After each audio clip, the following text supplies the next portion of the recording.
माझा वेगळा या मालिकेच्या 3 ऑगस्टच्या भागामध्ये आपण पाहणार आहोत. कार्तिक हा चिडून म्हणत असतो, DNA टेस्ट होणार म्हणजे आपण ही केस हरणार. घाडगे वकील कार्तिकला म्हणतात, अजूनही ही केस मी फिरवू शकतो. त्यावर आयशा घाडगे वकिलांना म्हणते, पण हे कसं शक्य आहे? कारण DNA टेस्ट झाल्यानंतर दीपिका ही दीपाचीच मुलगी आहे पूर्णपणे सिद्ध होईल. घाडगे वकील म्हणतात, DNA टेस्ट झालीच नाही तर? कार्तिक विचारतो, म्हणजे काय? घाडगे वकील म्हणतात, मी वकील आहे, मला जे काय करायचं मी ते बघेल. आणि त्यामुळे कार्तिक हा गप्प बसतो. आयशा ही घाडगे वकिलांना म्हणते, ठीक आहे, तुम्हाला जे योग्य वाटेल ते तुम्ही करा आणि पैशांची काळजी करू नका, तुम्हाला हवे तेवढे पैसे मिळतील. तर दुसरीकडे दीपा ही साक्षीला विचारत असते, DNA टेस्टचं सर्व नीट होईल ना गं? दीपा ही खूपच काळजीत असते. साक्षी दीपाला म्हणते, तू काळजी करू नकोस, सगळं काही ठीक होईल, मात्र तू पॉझिटिव्ह विचार कर, निगेटिव्ह नाही.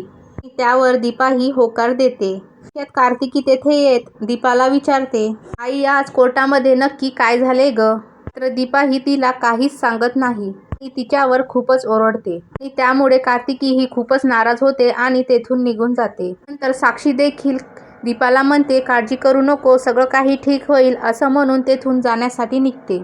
आणि त्यानंतर दीपाला कार्तिकचा फोन येतो. कार्तिक हा दीपाला म्हणतो की जेव्हा तू हे घर सोडून निघाली होतीस तेव्हा मी तुला सांगितले होते DNA टेस्ट करायला, तेव्हा मात्र तू मोठ्या स्वाभिमानाने नकार दिलास. आता काय झाले आहे? आणि तुला सांगितले आणि तू लगेच तयार झालीस? दीपा म्हणते, हो, कारण तेव्हा एका संशयी नवऱ्याने मला DNA टेस्ट करायला सांगितली होती आणि एका स्वाभिमानी बायकोने ते नाकारली होती. तर आता एका आईचा तिच्या मुलीसाठी लढण्याचा प्रश्न आहे, तिच्या हक्कांसाठी, आणि त्यामुळे मी DNA टेस्ट करायला तयार आहे. त्यावर कार्तिक काहीच बोलत नाही. त्यात दीपा फोन कट करते. नंतर दुसऱ्या दिवशी श्वेता ही दीपिकाची बॅग भरते, ती घेऊन बाहेर येते.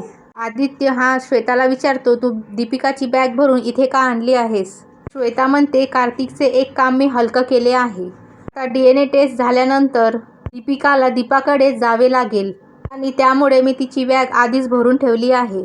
आणि तिचे ते सगळे बोलणे ऐकून सौंदर्या ही डोक्यालाच हात लावते. तर कार्तिक हा खूपच चिडून श्वेताला म्हणतो, काय बडबड करतेस श्वेता? तू का माझ्या जखमेवरती मीठ चोळतेस का?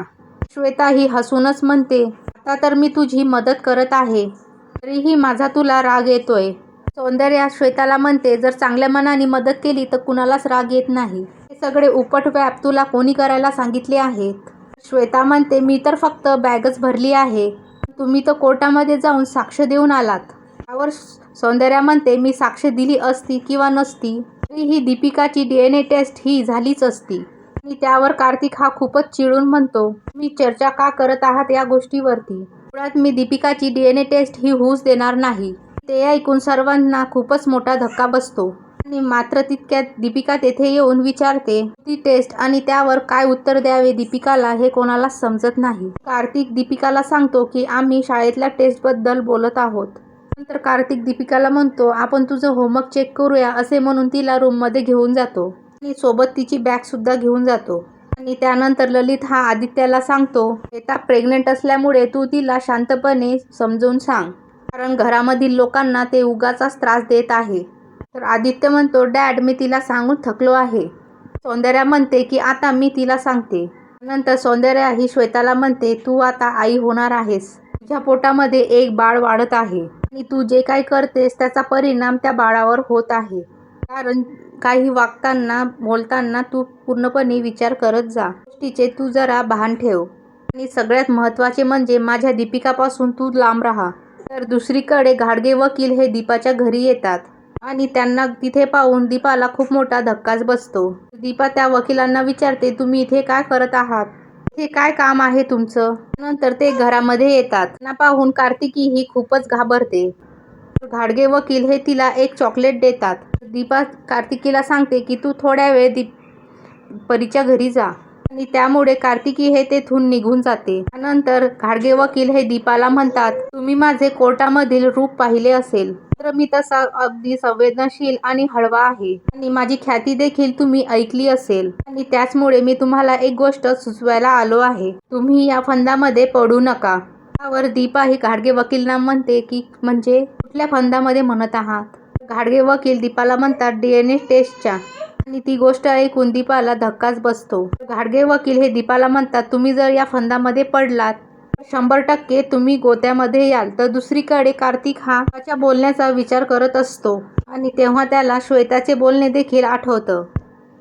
आणि तितक्यामध्ये दीपिका हे तेथे येते. कार्तिकला विचारते, डॅडा तुझे कोर्टामधले काम कधी संपणार आहे? तर त्यावर कार्तिक का ग असे विचारतो. एकदाचे तुझे ते कोर्टाचे काम संपले तर तू पूर्वीसारखा माझ्यासोबत खेळशील. आता तू कोर्टामध्ये जातोस त्यामुळे तुला खूप टेन्शन येत आहे ना? मला तुझ्याकडे बघितलं की लगेच कळतं. कार्तिक हा दीपिकाला म्हणतो, अगं तसे काही नाही. तर दीपिका म्हणते की हो डॅडा, मला सगळं माहिती आहे. तुझा मूड नसला की तू खूप गप्प असतो. आता आहेस असा. कार्तिक म्हणतो, अगं मी तुझ्यासोबत बोलत आहे ना दीपिका. कोर्टामध्ये मात्र काय घडत आहे ते तू मला सांगत नाहीस. आई असते तर तिने मला नक्की सांगितले असते. तर कार्तिक म्हणतो की कोर्टामधल्या गोष्टी तुला समजणार नाहीत म्हणून मी तुला सांगत नाही. दीपिका कार्तिकला म्हणते की ह्या गोष्टी मला कधी कधी कळतात. तर कार्तिक हा दीपिकाला विचारतो की नक्की तुला काय कळले आहे? दीपिका ही कार्तिकला म्हणते की कोर्टामध्ये तुला कुठली तरी टेस्ट द्यायची आहे ना? कार्तिक म्हणतो, नाही ग, कुणालाही कुठली टेस्ट नाही द्यायची. आणि त्यामुळे दीपिका ही गप्प बसते. कार्तिक हा मनाशी म्हणतो, मी कुठल्याही परिस्थितीमध्ये तर ही DNA टेस्ट होऊ देणार नाही. दुसरीकडे दीपा ही घाडगे वकिलांना म्हणते की तुम्ही म्हणता की DNA टेस्ट करायची नाही असे म्हणसाल तर मी घाबरणार का? तर घाडगे वकील दीपाला म्हणतात, मी धमकी नाही देत आहे, तुला सल्ला देत आहे. DNA टेस्टमुळे माझी मुलगी ही दीपिका ही माझी मुलगी आहे सिद्ध होणार आहे. DNA टेस्ट करू नको असा सल्ला तुम्ही मला देत आहात. त्यामध्ये तुमचा नक्की काय डाव आहे? त्यावर घाडगे वकील म्हणतात, समजा तुम्ही DNA टेस्ट दिलीत, ती पॉझिटिव्ह आली तर ठीक. रिपोर्ट हा पॉझिटिव्ह आला तर तुमचा फायदाच आहे आणि ती जर निगेटिव्ह आली तर काय कराल तुम्ही? पुढे दीपा ही खूपच घाबरून म्हणते, का येतील निगेटिव्ह रिपोर्ट्स? घाडगे वकील म्हणतात, का नाही येतील ते निगेटिव्ह रिपोर्ट्स? आणलेत बराच वेळा.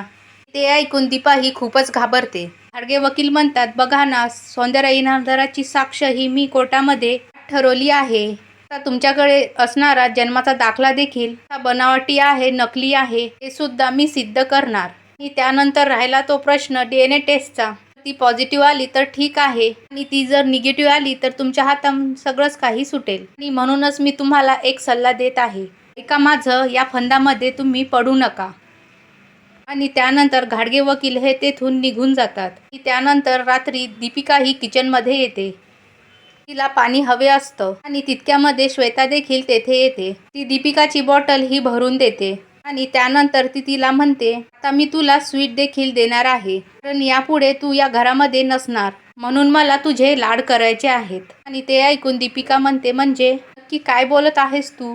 तर श्वेता सांगते, दीपिका तू हे लवकरच घर सोडून जाणार आहेस. आणि तिचे ते बोलणे ऐकून दीपिका ही खूपच नाराज होते. दीपिका म्हणते, का तुम्ही मला हॉस्टेलमध्ये टाकणार आहात का? बोर्डिंग स्कूलमध्ये? त्यावर श्वेता ही हसून म्हणते, ते तुला लवकरच कळेल, पण हे घर तुला सोडून जावेच लागेल नक्की.